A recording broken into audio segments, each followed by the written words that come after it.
आपण आज हे खाऊ, उद्या ते खाऊ असं प्रत्येकजण विचार करतो. पण आपण जे खातो ते चांगलं गुणवत्तेचं अन्न आहे का याचा विचार कधी केलाय का?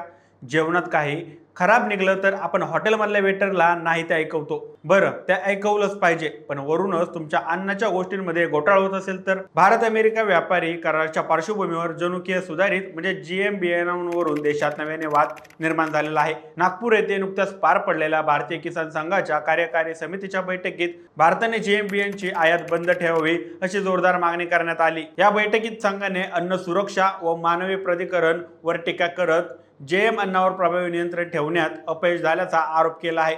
संघाचं म्हणणं आहे की जेएम पिकांमुळे शेतीमध्ये रसायनांचा वापर होतो, जो मानवाच्या आरोग्यासाठी घातक ठरतो आणि त्यामुळे अनेक जण आजारी पडतात. सध्या भारत आणि अमेरिका यांच्यात व्यापार चर्चेला वेग आला असून अमेरिका जीएम सोयाबीन आणि मक्याच्या विक्रीस भारतात परवानगी मिळावी यासाठी दबाव आणत आहे. मात्र भारतीय किसान संघ व राष्ट्रीय स्वयंसेवक संघाशी संलग्न इतर घटक याचा तीव्र विरोध करत आहेत. त्यांचा दावा आहे की जेएम पिके स्थानिक जैवविविधतेसाठी धोका निर्माण करतात आणि दीर्घकालीन आरोग्य परिणाम अद्याप स्पष्ट नाहीत.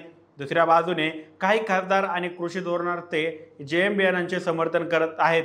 त्यांचं म्हणणं आहे की अशा बियाणांमुळे पीक उत्पादनात वाढ होईल, क्रीडा नियंत्रण सुलभ होईल आणि त्यामुळे शेतकऱ्यांचं उत्पन्न वाढेल. या पार्श्वभूमीवर देशातील जेएम बियाणांवर तीव्र मतभेद दिसून येत असून येत्या काळात यावर व्यापक चर्चा आणि राजकीय व सामाजिक पातळीवर संघर्ष वाढण्याची शक्यता नाकारता येत नाही.